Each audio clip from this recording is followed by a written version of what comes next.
The new parts of me needed to die. It's time to face not feeling good enough, lack mentality. I need to allow this stuff to transform. Because when the Kundalini activates, it's beyond ourselves. Listen to that voice within you. The universe is asking me to change. The universe is asking me to let go, stop holding on. I was still battling that. It was just dealing with massive insecurity because of the way I was so hard on myself. But when the Kundalini activated in me, it gave me this sense of power that is source energy that exists in all of us. So I ended up cutting off all the voices in my life. And so for like 2.5 years, I just was in self-isolation. Since the Kundalini has really awoken in me, it was like activating me in certain ways. It was like, no, you gotta be out there in the world. You gotta be out there in the public. You gotta be out on stages. It was my first time actually winning an award. I didn't even connect it to even further, winning an award for being a speaker.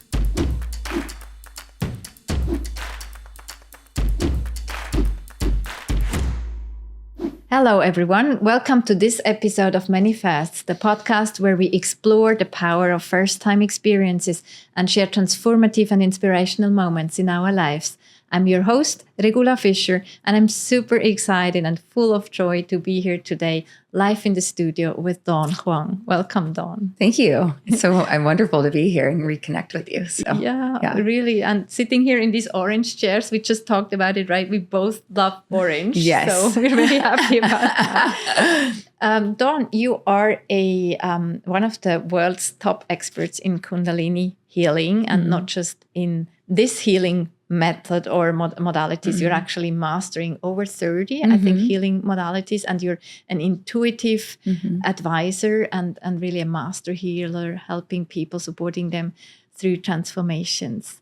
And yeah, I'm curious to understand what inspired your journey of learning about all these modalities. Could you share with us? Yeah, for sure. Ever since I was little, I was really empathic and really in tune with my environment and really in tune with my intuitive senses. I didn't know that they were called intuitive senses or psychic abilities. It was just something that was really innate with me. And I could feel this deep connection to the planet, to nature, to animals, and to people on a very deep level. Predominantly through a knowing and a feeling. And I sense this like vastness and this deep connection. It was flowing with like such love and peace and beauty. And it spoke to me through these different sensations. And so I wanted to understand it. I wanted to find practices in the world that would teach about this thing that I would experience through knowing and feeling. And I really started to really experience this when I went out into nature. And connected with animals. And I could just feel these elements pumping with these messages. And so I felt that infinite connection, that oneness. And I was like, I got to know what this is. And so I was on this deep quest as a very young child, trying to figure it out. And I would talk to the animals and plants and things like that as if it had a voice itself. Through telepathy and through my own words. So I telepathically feel or experience the messages coming from within. And so it just put me on this quest. And I was just like, I need to know what this is. And I had this deep love for humanity. I can't tell you where that came from. I just did, this drive that I wanted to help humanity in a big way because I saw separation and divide, and through, being at home and seeing my parents fighting a lot, or seeing on news war and destruction. And I was like, why are there all these people like fighting? Why can't we just all come together? Why can't we unify? So as a child, when I was so connected to that oneness, I was like, I want to tap into that, and I want to help the world in a big way to heal this separation. So that's what kind of got me on the quest of that. And then I went and studied through, with many different friends, like asking them tons of questions because I was very dyslexic. So reading came to me very slowly and comprehending it. But what came to me really quickly was like through people, when they told stories, when they shared their philosophical points of view. And, when I went and studied all these different kind of religions through my friends and going to different churches or temples or all these different places of spirituality or religion, one of the things that I really saw was, especially within religion, that there was a divide. And I didn't like that, again, because it goes with that same theme. And I was like, that's not it. This is not what I'm looking for. Even though those holy places, I could feel spirit flowing through there, or the universe, there was something missing. And so I just kept on looking and looking and looking. And, when I went into college is when I got introduced to a spiritual teacher, and I had a prophetic dream, or, a psychic dream the night before, where I had this dream where this being came to me and told me my life was about to change, and everything that I wanted to do as a kid, it was going to start to happen. So every obstacle that was in my way is starting to be removed, and my journey is going to start to unfold. And I was like so excited about that. I was like, oh my God, this is so cool. And because that was the thing, the themes of when I was a kid, when I was tuning into that oneness, is like, I want to help humanity. I want to raise the consciousness of humanity so we can come back together as one, unified. Number two is I wanted to work with like-minded individuals around the world that were like leaders in the world from different communities. And I just wanted to travel the world and connect with people like that, and do it as a team, as a collective. And then there was so much more, but when I got into my class that next day, there was a speaker that came into my speech class, and she was a healer and a spiritual teacher. And from verbatim, what she had said was exactly identical that was spoken into my dream. So then right there, I was like, I need to get this healing. And then from there, 6 months later, I made this big jump in my life. And it was my first time listening to my intuition. My intuition was so blatantly loud. I had the sensation of a knowing in my gut that I needed to go and study with this teacher. And I had to totally take a big, giant leap of faith to step into that courage, to go into the complete unknown in a different path, because it wasn't a traditional path of the classical kind of jobs that most people would get. And I'm like, I've always wanted to graduate from a university. I've always been driven by education and learning, and I love learning so much. But I decided to quit my college to go and study with a spiritual school. And that was a big deal because I come from an Asian background, and academics is a huge thing. That's what defines who you are.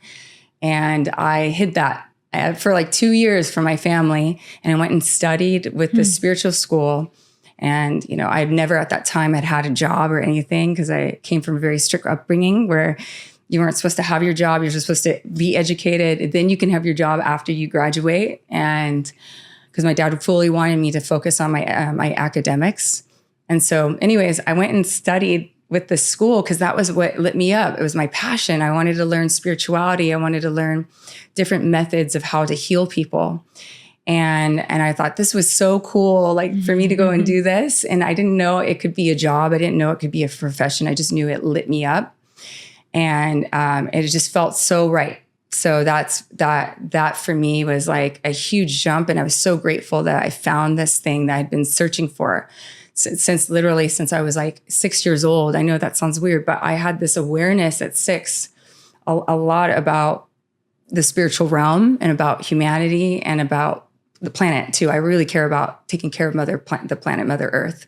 So all those different things. And so when I found this school, I was just like, this is it. This is what I'm meant to be doing. And I didn't, or at least when I meant to be doing as a passion, as a hobby, I didn't think it was going to be a career. And I didn't understand everything on an intellectual level, but what I got was on an intuitive level, on an energetic level. Like this was what I meant to be, where the pathway I'm supposed to follow. And I started to go deep diving. And that's why I learned over 30 different modalities, because I really wanted to be a doctor, a healer. At least that's what I thought when I was a kid. Because, when you're a kid, you just look at all these different kinds of careers, these boxes, and you're like, what box do I fit in? And I go, I guess I could fit in this box, which is being a doctor. And I wanted to be a doctor that worked beyond borders, worked in countries where they didn't really have the means to get certain types of operations and different kinds of things, or medications and things that they really are in need of. And so I really wanted to be that kind of doctor to, serve the people who are less fortunate in the sense of like monetary means. I wanted to support those people. And so when I got into the spiritual path and I learned healing modalities, I'm like, oh, I'm like an energy doctor. I'm like, this is cool. And so I'm like, in order to heal somebody, I must learn as many modalities as possible, because there's not one method that's just going to heal everybody, because everybody has different wounds and different experiences. And so certain instruments or certain methods might work with different people, but it's not going to work with everyone. So that's what kept me going. And also I just love learning and I love understanding things, and I like distilling things down into deep detail. And so that's why I just kept on learning one modality after another. Yeah. And then also, because when I got into that many different spiritual schools and teachings, I was like, I never wanted to heal. If I hit a ceiling of growth, then I had to move on. So I went from one teacher to another teacher to another teacher, and just kept on going, because I was just like, this is my education. So in a way, like with spirituality, it's like almost like I got a doctorate or a PhD and, metaphysics and spirituality and energy healings, because it was just something I was so passionate about. And I love learning about the mysteries of life, why we're here, where we're going, where do we come from, those kinds of things. So, thank you for sharing that. Wow. I can feel the energy from the energy doctor. I love that. You very carefully said multiple times now, like it sounded a bit like as if you knew two worlds, like you're aware that some people may not have access to what all you have access to. Is that how it feels inside you sometimes?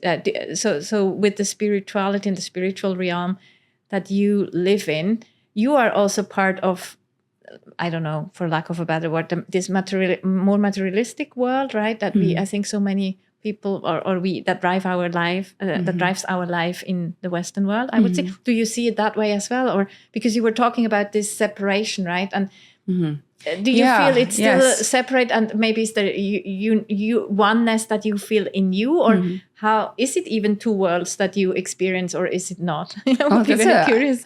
That's a very interesting question. I think I've never really thought about it in that kind of way. I think for sure when I'm thinking of it, individuals, I do feel like some individuals live more in the physical world, the material world, where they're driven by success and materialism and monetary means. Yeah. And that's the dimension they live in. And then I think that, then there's others who kind of move between dimensions and multiple dimensions, because there's so much. And for me, I think as a kid, the separation I'm talking about wasn't necessarily the separation between the individual, between the material world and the spiritual world. I think for me, when I saw that as a kid, was just people would argue about their differences instead of celebrating each other for their differences. That makes me emotional because I appreciate the differences in people. Like I always have, when I was little, they asked, what's your favorite color? And I actually, even though I prefer orange, I said, it's the rainbow. I couldn't choose one color. I loved all the colors. I'm like, how can you choose one? Because each one has it invokes something else within you, whether it's a feeling, a knowing, inspiration, all these things. And it coming all together is so beautiful. So how can you choose one? So it's like that, So beautiful. Yeah. So I appreciate that. Even when I was little, I came with this philosophical point of view that I never read in books. Because again, I didn't read a lot. I learned through people and through observation experiences. And I was like, wow. And I loved art when I was growing up. I was drawing art, creating anything I can do, any art form, I was on it. I loved it. And I was like, well, when we connect to source, universe, spirit, whatever you call it, God, goddess, whatever, it's like looking at a painting. We all have different points of view. So if we're born to different parts of the world and we have different skin tones and different accents and different ways of language, why wouldn't we look at source differently? And we have different aspects of source, but then when we distill it down, there's some foundational things at its core that we're all agreeing upon. So it's the same. So I see the same thing. So going back to the differences of separation or people living between different worlds, I think that when I was young, I was just seeing that people were the separation and divide was the differences of opinion and emotions and, viewpoints. And it's like, why do we have to argue over that? why can't we just hear each other and honor each other's points of view and help each other grow and learn from it versus like fighting about it and not coming together and separating each other more and more and more, you know? So that's how I feel about that. It sounds very peaceful if I'm imagining listening to you, just having people, again, like the rainbow now that you mentioned, it's all different, but there's no like judgment or categorizing or putting into boxes is also, I think, what you mentioned before, right? So it would just be, okay, there's again, I'm using the word different now. I don't know if I should, but different opinions, different, as you say, backgrounds, and it's coexisting and it's okay, right? Yeah, because if you think about the rainbow, for instance, the spectrum of light, it comes from one source and then it starts to divide itself, you know? Very true. So it's the same, it's the same idea. It's like, well, we all come from the same place, but as we individualize here in physical form, we're going to have differences. And then I think in physical form, we come in physical form, part of I'm just thinking about this now, as we come into physical form, when we can connect, we get to connect and see our differences. And that's part of the point, is to see the differences, but then to remember that we all come from the same place. So why don't we celebrate this? You know, because we're stretching ourselves. We're helping us to understand ourselves on a deeper level, or, you know, Source itself is trying to understand itself on a deeper level. And I think there's other teachers that teach upon this, but I'm just kind of tapping into it as we're connecting right now and just channeling the light as it's flowing through us as we're speaking now is like, I think that's a big part of this experiment here on Earth, you know? Experiment and experience. It's just nice to know. It's also reassuring. I think it gives trust, you know, what you're sharing, that it feels like there's something taking care of everything if we just let it, right? Yes. So that's definitely like one of my favorite modalities, as you have experienced, is Kundalini, you know, activation. And that's where I've learned so much with Kundalini work, is like, of all modalities out there in the world, it's taught me to learn how to surrender and to move out of my way and to let that energy flow from Source and from within. That Kundalini energy is located at the base of our spine, and that's that seed that created us, that force of creation that comes from Source, whatever you label Source as, is, you know, like we were talking about. So when we tap into that, and then it says, okay, step out of your own way, you know, don't let your mind control you. Don't even let your ego or your personality, let your original blueprint, your own essence kind of take over, and you just surrender and move with the flow and trust in life, trust in Source, trust in yourself, that you're gonna be moving into the right direction and flowing into the right space of who you are and in that embodiment. So it's because I'm thinking these days we hear a lot about anxiety, right, and so on in people, and that it seems to me like there's a lack of this trust into the flow at times that makes us anxious, right? We're trying to hold on or just control also. So that's probably one aspect of anxiety, I could imagine. Yeah. And did you, in that sense, also go through a Kundalini awakening for yourself, or was that more kind of already a given? No, definitely. I mean, most people, when they start doing any type of Kundalini work, most of them are learning a modality. But what happened for me was I actually had a Kundalini awakening 6 years before I even started doing these Kundalini activations.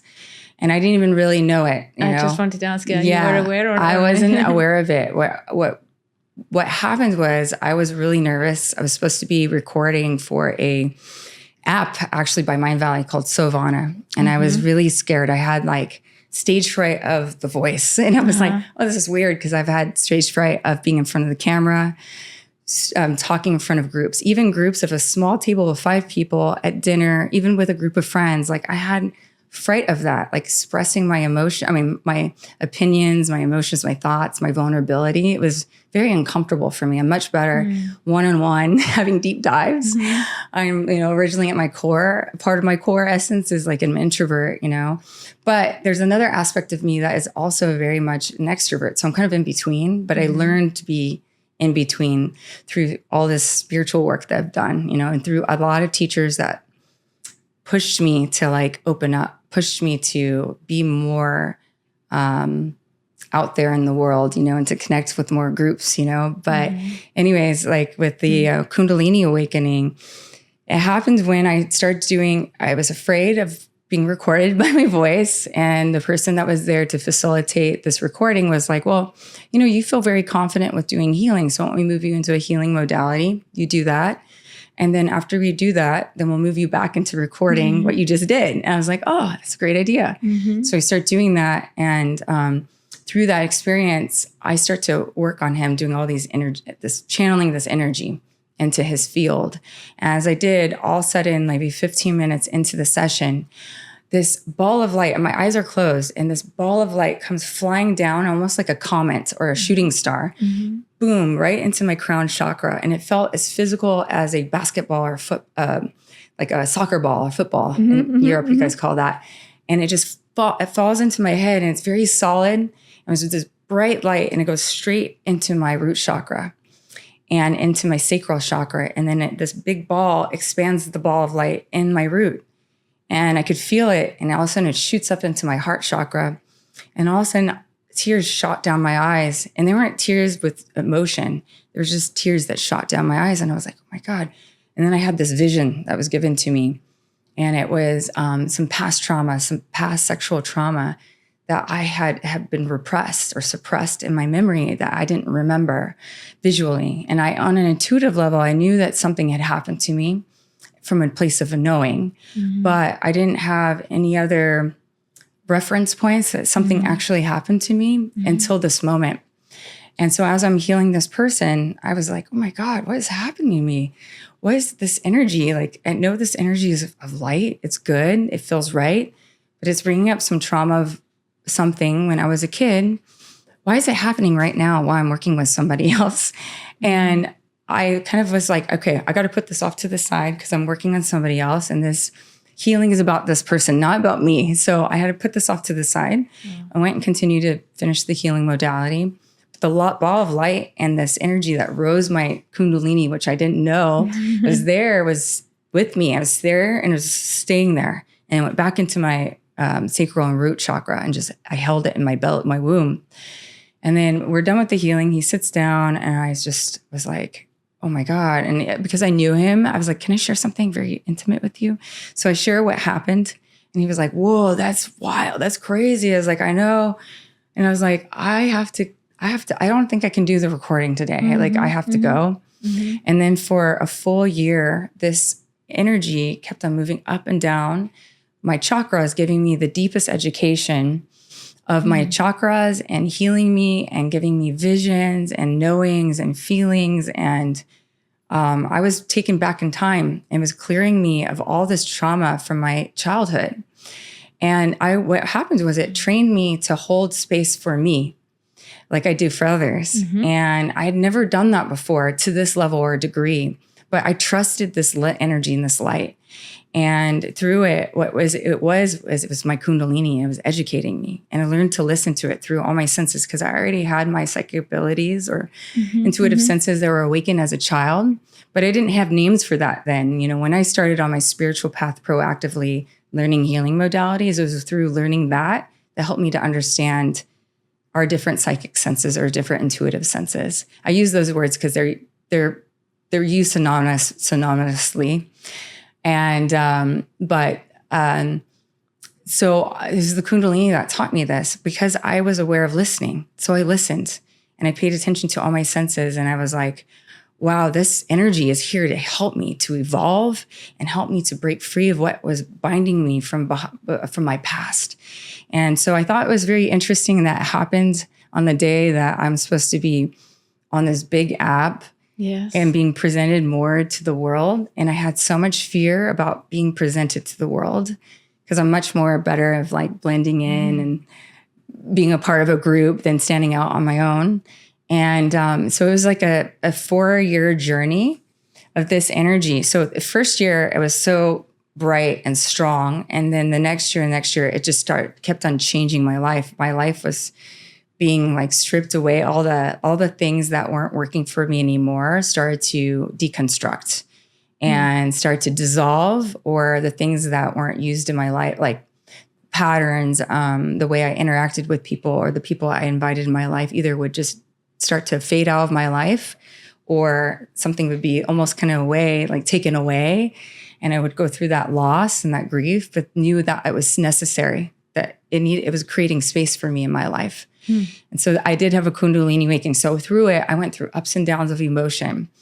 And I held space for myself, because unlike everybody else, most people, when they have a Kundalini awakening, and it comes in this form of these ups and downs of emotion, and you're getting like flashbacks and memories and a lot of things that don't make sense. For me, it kind of made sense, but it was only because I had so much training in my life in terms of energy healings and being a spiritual teacher and learning about coaching too, that I was like, it was giving me a whole education that I've never gotten from any spiritual teacher or any coach.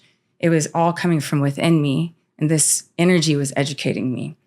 And the Kundalini is called it's the divine intelligence. It's your highest wisdom that's beyond your mind, beyond your comprehension. So this part of ourselves was teaching me that. And so I was just listening and following its guidance and doing it. And then applying the things I learned outside of it, too. And as I was holding space for myself, I was like, I still went through it was hard. It wasn't easy, it was major challenges in my life. And I'd had many challenges before in my life, but this was like really confronting my fears, really confronting aspects of myself that I did not like, or love, or, even hated, from when I was a kid. It helped me to look at it. And I kept on just listening to it. And so during COVID, I ended up burning out massively, energetically, mentally, emotionally.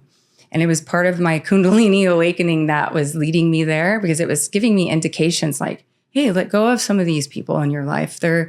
It's not a balanced, healthy relationship. And they're still awesome, but they're not very awesome to be so close in your life. Or these habits aren't so great. So you need to revisit those habits, and maybe it's time for you to change these habits so you can elevate to the next level of your evolution, And so what I did was during COVID, I ended up, and this is all about my Kundalini awakening, by the way. So this is 4 years into a Kundalini awakening.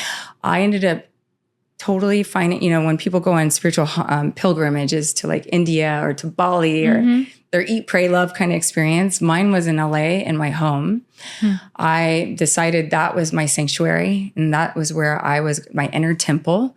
And I was going to go within and listen to myself and listen to spirit, source, universe, and use all my tools of energy healing, meditation, prayer, affirmations, how I manifest things. And I was going to apply all those tools. And I was like, it's time to confront my insecurities of feeling insecure, truly deeply insecure. It's time to face not feeling good enough. It's time for me to face lack mentality, even financial lack mentality, all these things. I'm going to face all these things in my kind of cave, and I'm going to be a hermit. So I ended up cutting off all the voices in my life, all the positive ones, all my amazing friends in my life that were part of the Mind Valley community and more. And then also all the people that are in my life that that weren't very beneficial for me in my life, that were kind of negative influences, And so I quieted it down. I only talked to 5 people. And those 5 people were just every once in a while, my mom and my sisters, and 2 friends who lived in closest proximity, just in case I needed help or something, and they just needed to know I'm okay. And so for 2.5 years, I just was in self-isolation, and I just meditated, prayed, and used all these things. And I went within, and I created the space for the Kundalini to show up in my life in the most rawest, purest form that I think I could have. Because it came to me, the Kundalini finally came to me through another person and told me I needed to not only use this to transform me, but to help transform others. So anyway, so that's my Kundalini awakening experience. Wow. Yeah. Thank you for sharing that. Such a gift. I don't know. Sometimes I think it's good to just be quiet. It's, because transform others. I think that's what you're doing, obviously, and what I believe from having that experience with you as the guide in a Kundalini awakening session. It's not so long for me yet. It's like half a year, but I just see what all has been set in motion afterwards. So now that you're sharing about 4 years, right? I think I'm somewhere in this, and we should talk again in a few months, probably, when I just see this whole process. I don't know if it's so everything is the awakening, right? Because I wanted to say the integration or whatever. I mean, I was so clear that something has shifted and it will not be the same as before, that life will not be the same, I will not be the same, how I see life will not be the same.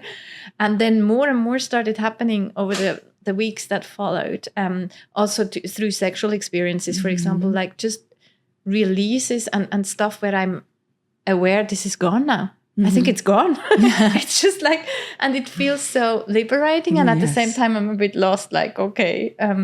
So what you're saying about isolating yourself can probably be a good practice, or find these containers of just, really connecting with what I think. I'm aware something is happening, but I think maybe I don't need to label it in any further way. But it's just what I feel is so powerful in what you bring to this world, also in talking about it. So I'm so glad you found that confidence. And I should mention that you also got an award just the other day at FIRSTS for speaking, right? Look at that. Yeah, I mean, that was a big from first. Stage fright and speaking fright to getting that award. This is just what all is possible. Actually, that's true. I didn't actually connect the dots on that. Actually, I was just telling Greta, who's like my project manager, and awesome angel who I get to work with. My experience with her. Yeah. And I was discussing mini first, and I said to her this morning, I was like, and I didn't even realize it was related to our topic of conversation today. But I said, I've never actually won an award for anything before in my life. And it was my first time actually winning an award. And I didn't even connect it to even further. That was my winning award for being a speaker, and that's crazy to me. It just helped me connect the dots to that, because I've never thought I was a very good speaker, in my life, being dyslexic and having to, when you're being called in school to speak and, you have to read from your papers or books, and there's things you read and it doesn't make full sense because you don't see all the letters, or when you're speaking, you're just so scared, to express yourself. And so because it's having about reading. And so there's that thing. And so I had all these blocks around communicating verbally, like especially to a group, because there's all that trauma that's there, but since the Kundalini has really awoken in me, and it was like activating me in certain ways. It was like, no, you got to be out there in the world. You got to be out there in the public. You got to be out on stages, in front of the camera. And I'm like, oh my God, this is so scary. But I knew deep down inside, because as a little child, that was one of the things that I knew as that was part of my calling. I saw that as a child. It wasn't even like, I desire to be this. It was a knowing that came through in my heart. And I was like, and so when the Kundalini awoke in this, and I could hear the voice of Source saying, it's your time to come out into the world. It's your time to be on these stages. It's time for you to serve the masses. I was like, oh God. And it got scary, but then I had this strong sense of knowing, no, I have to do this. This is go time. This is the time where this major shift on the planet, and it's your time to come out along with others, but it was my time. And I was like, wow. And it just took so many years of cultivation. And now I realize why it was so necessary to take the time to cultivate these things so I can be more proficient when I help others, when I help hold space, that I can make it a very safe container for them to feel their own power and to see themselves as the truth of who they are. Because that's what I'm passionate about. That's what I wanted to say on stage when I won the award. Because that's my passion, is to help people find that their own power inside, because, it took me forever to find my power. And I knew deep down inside, I was like, where are you? Where are you? And I went through so much self-doubt in my life. That was like my biggest Achilles heel, was self-doubt and not believing myself, feeling very insecure, didn't know my role in this world. Even when I found not my purpose per se, I didn't know it was my purpose. It was just my passion, which was spirituality and energy healings and metaphysics. That lit me up, but I didn't know it was my purpose. Even though I got that imprint when I was a kid, I just was just like, I still was thinking in the 3-dimensional way, like, no, I have to be a doctor. I have to be a lawyer. I have to be somebody, an entrepreneur, somebody in business, entrepreneur, so I still was struggling with that even when I was on my path. So anyways, thank you for bringing that up about like winning the award. Was like my first was not only winning the award, but for being a speaker. Whoa. Yes, whoa to that. And it's so interesting if I think that you withdrew for a bit. I mean, if we call it withdrew, you isolated, that's the other word you used, right? And that's probably far away then from speaking. Yes. And you didn't practice, I guess, right? You came out and spoke. Yeah.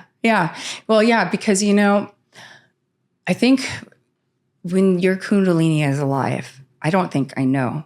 When your Kundalini is alive, when it activates your purpose, your mission. So we have purposes, and there's multi-dimensional purposes. People are always thinking, what's my purpose? The one thing of why I exist. It's not that. Because even as an intuitive reader, right? Like I read people and it's like, and this by life, just by observing, helping people and observing, it's like, many purposes. Purposes are the things that light us up, that bring us the most joy. It's like, I want to have a family. I want to go adventure and travel the world. Like that's part of your purpose. Purposes are to explore and to experiment and to play and to understand oneself and each other. And so that's part of our purposes. But then we have our mission. What is our mission? What is the thing that drives us, that why we're here and what we're meant to be doing? And really, what is our service? Because when the Kundalini activates, it's beyond ourselves. It's how can I serve people? How can I serve the masses or my community or just the people that are in my small nucleus? Because even that impact of the small nucleus is so huge. It sends ripples across the planet, and it makes the world a better place by just impacting a few people. And so with it, like when the Kundalini activated me, it almost like even with the fears I have that are so strong, I have such a strong crippling grip on me throughout my life. I still persevered through it, like even before my Kundalini activated, I was just like, but I love humanity so much. I still want to help, even though I don't feel good enough as a healer or as a reader or a spiritual teacher or a coach. Like I was still battling that. It wasn't even imposter syndrome. It was just dealing with massive insecurity because of the way I was raised and because of the way I was so hard on myself. But when the Kundalini activated in me, it gave me this sense of power that is source energy that exists in all of us. And it gave me this power that says, who cares about your insecurities? It's about other people. So step up and move forward.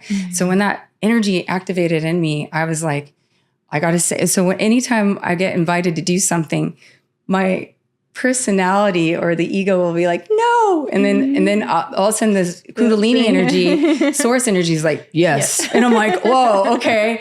And then I'm like, I have to do it, And then all of a sudden when you do it, there's this burst of energy that accelerates you. And then even if you don't do it right, like you would like it to do, it's not perfect in the way you would like to, you do it anyways because it comes from a place of love and a place of service and this place of like embodiment. And you'll know over time you'll get better, at it. And so you're just like, okay, let's just do it because it's going to help anyways. And and you're okay with that, with just doing it the way you're doing it. So a lot of, trust and safety in oneself. Within us, right? We would feel safe within us and with us. And what I find very interesting is that you brought this experience about, it was you yourself, right? You were not with another healer or so when the Kundalini was awoken, when that spark came to you, the comet. And that actually makes me think we probably all have this ability in us, which then goes back to becoming a medical doctor in this kind of, in the material world, is maybe not needed. If we all had access to that and these self-healing abilities, right? We wouldn't need others to help with that. Yeah, help heal yourself. Yeah. I think still, like, I mean, we have the ability to heal ourselves completely, but I still think because we all, like, it's like going back to that metaphor of the rainbow. Yeah, we all come from source. Yeah. But at the same time, we're better together. We're better together, you know? So we might not see all aspects of ourselves, you know? We have still blind spots. We still have our ego. You know, it's like that funny thing that, you know, there's all these ascended masters or teachers or people who have high levels of mastery in different categories, you know, and we expect them to be so perfect, you know, to be perfected. But we live in the physical world, and that's what drives me crazy. Everybody thinks like, and they put these people on pedestals and says, they have to be perfect. Every aspect of them is perfect, you know, but there's no such thing as perfect in this world. Yeah, this world is made of duality. This world there's contrasts, and through contrasts we learn. And so that's why we but if we make friends through that place of perception of the light and dark, and each side of the spectrum teaches us things and helps us become stronger and more wiser and more enlightened, that's awesome. So in terms of healing, yeah, we can heal ourselves. I do believe in that all by ourselves. But at the same time, I still think we still need others to heal, because it's through that connectivity that we see that power of coming together, because we're not meant to be isolated, you know, but there's times and places, like I shared, when I went into my own cave, or, you know, and I went to isolation or separate. I mean, I needed to be quiet, because sometimes this goes for all of us, but for me, because I'm so empathic, because I am very intuitive, I pick up things in a telepathic way, in a feeling way, you know, of empathy. And then, I just hear the voices of so many people. And even if they're coming from a good place, sometimes there's a place of judgment. And even if they're coming from a place of negativity, that's negativity. So you don't really want to be exposed to that. Sometimes you have to go and take time to yourself, even if it's moments in the day, you know, moments in the week, to be by yourself and meditate. And you don't have to like do all these crazy meditations to get to a meditative state. It's just going to a place of quietness and calming yourself down, maybe listening to soothing music, and really just connecting to your heart and to whatever, any other way that, whatever you label source as, and hopefully people more now these days have some kind of connection to that energy. And when you do, and you get quiet and you start to reflect, you start to get answers that come to you. But the answers come to you through the different senses of knowing, seeing, hearing an internal voice or an external voice. But all of that takes time, right, to cultivate. But if you take that time, then you can hear the inner, or you can experience the inner wisdom through the different senses. And so, so I forgot where I was going with that, where we once were at, but it's important to take that quiet time so you can hear yourself, you know, so you can hear the universe and that guidance from within you, that you're always connected. But it takes just time to be quiet. But a lot of us can distract ourselves, you know, and not want to hear it, because it's like, oh no, what if I do hear it? Like, doesn't mean that I have to take responsibility, or doesn't mean I have, oh my God, I have to believe in something beyond myself, you know, when I was taught to believe in the material world, you know, to believe in logic, to believe in just rationale, you know. So and it sounds very connected to nature again, going through cycles of different, you know, like there may be quiet time, then at other times there's going out time. And I'm aware that you're holding these spaces that energy wise, so you do recharge. I don't know what the term is that you use, through being alone. I do. I mean, I do need time alone, but I also need time to recharge with people. So it's kind of both. Yeah. Because if I'm alone too long, I feel lonely. I feel isolated. And it's actually not even lonely, because even during COVID, when I took that time to like listen from within, and I knew parts of me, this is an important piece, I knew parts of me needed to die. Parts of me needed to dissolve those different aspects. You know, think of the analogy of the caterpillar becoming a butterfly. Yeah. I had to go into that chrysalis phase, and I had to deconstruct what was my old identity, because it was going to serve the next evolution of my true identity, or my new essence, new stage of my life. So I knew that there was aspects of me, patterns, the way I thought. And that's why I was like, okay, it's time. I was stern with myself. It's like, you've been dealing with insecurities for way too long. Like not trusting yourself, not trusting life, not believing in yourself, and you need to confront you, and this is your time. And I wasn't even thinking because it's COVID, it's my time. It was just a sense of energy, and also knowing that I was just so drained on all levels, mentally, emotionally, spiritually, physically, with my relationships, with my work, with my family. I was just exhausted. And I was like, something has to change. And these are indicators that I have to focus on the change, because the universe or life is showing me that everything's shutting down. And so you need to look at yourself, So I made that choice to do that. And that was my first time actually doing that. Like actually, because I had so many opportunities, and I think we all do, to be quiet, to take time to just focus on yourself. And I kept on giving it away to different distractions. And most of my distractions was like being social. Yeah. I didn't want to be alone. I wanted to do this. And it wasn't because I don't like being lonely. I like taking my time to recharge. And like you said, when we started talking about this part, it's like, I do need time to recharge on my own. And actually, I'm my most creative self. Well, actually, it's two still. When I'm alone and then when I'm around people. But that alone time is so crucial. To sit with me and to connect to spirit, source, universe, like that is so crucial, especially for people who are very intuitive, empathic. We actually really need that quiet time, and coupled with being in nature, because like, as you pointed out, like if we don't have to study any spiritual philosophers or spiritual teachings, just go out to nature. That's the most simplest form. Nature will teach you about spirituality. It will teach, it has so much wisdom. I have so much love for nature. It's like one of my greatest passions, because nature pumps with spirit, pumps with the universe, pumps with that source energy, and you get revitalized and recharged, but it teaches you so much. And so it's so important for all of us to be in nature, to be connected to that world, because, and take care of it, because it has so many different aspects that it teaches us and gives to us. Yeah. That's so beautiful. Yeah. And do you go for walks, for example? Is that what you like? Yeah, I go on hikes. I'll go on walks. I'll even go walks in the neighborhood, in a city where there's more trees, and flowers. And I'll take the time to look at the details of the plants.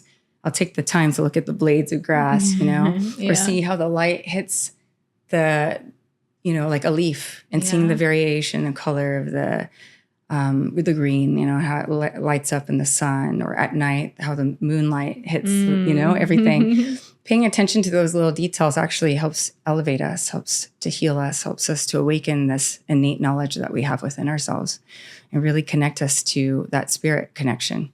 And I think through the senses, so very clearly, as you say, senses, I think our senses connect us to the presence always, right? Yeah. If we're aware of what we see, hear, smell, and so on, touch, then we're here, right? It's Thank you for sharing all this beautiful wisdom with us you're today, welcome. And being with us and bringing this Kundalini energy to us and many more. And we will, of course, share where people can find you. Is there anything you would like to add or say as a as a closing. Well, we can go on. I would like to say, because I realized when I was sharing about that time of isolation, but it's necessary to allow things to die off. It's necessary to have death, so then you can be reborn again. It's necessary to clear out space to make room for new things to come. And by doing so, and by being courageous to do so, amazing gifts come into your life. Things that are better than you could ever imagine, and that are more fulfilling. But it takes a lot of courage to do that, to say, I need to allow this stuff to transform so I can, or let go of, so I can move and evolve into this new sense of being. And when you do, you feel more connected to yourself than ever before, more confident, more free. And things move more in flow with you. Like there's more synchronicities, there's more rewards, there's more abundance of joy, love, happiness, and prosperity, you know?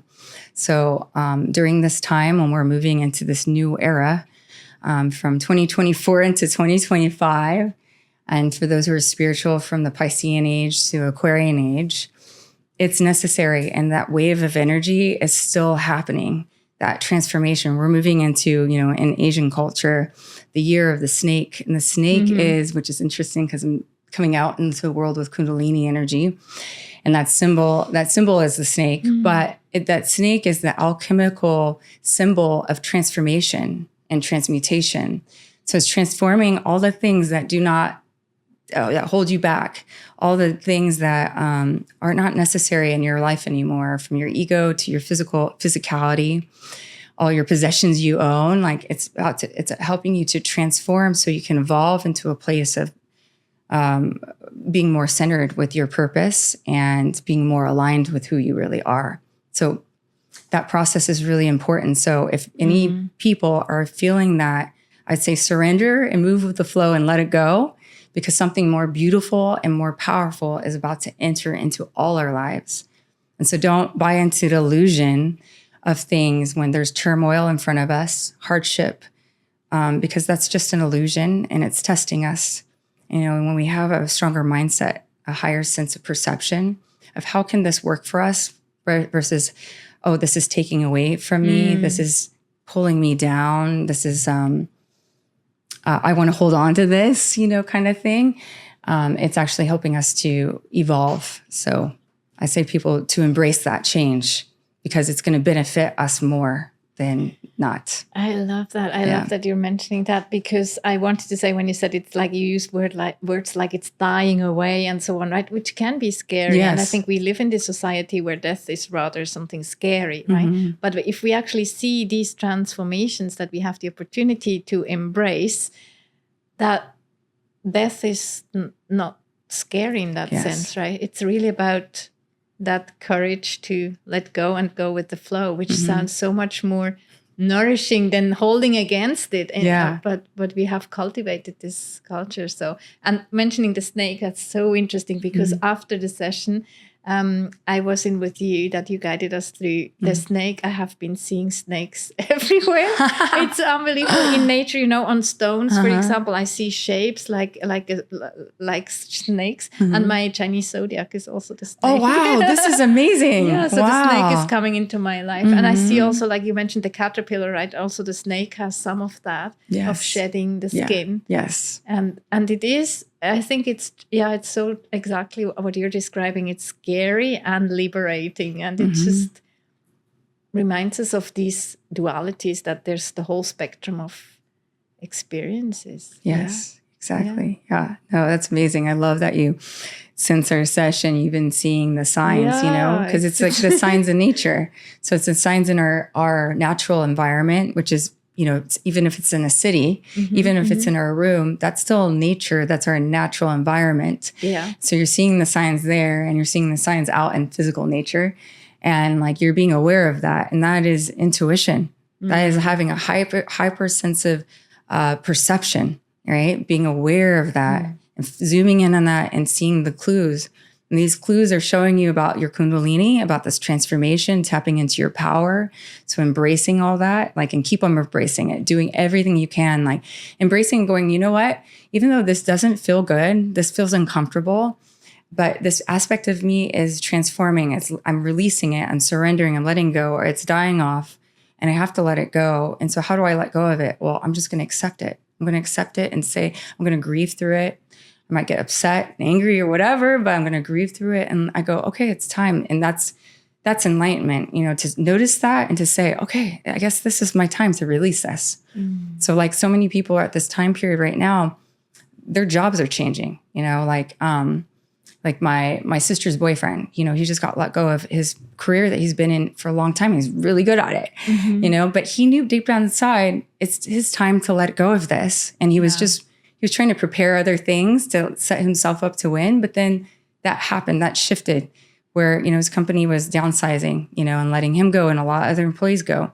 And this pattern I've noticed with so many of my clients, and this wave, it's another wave right now that's happening.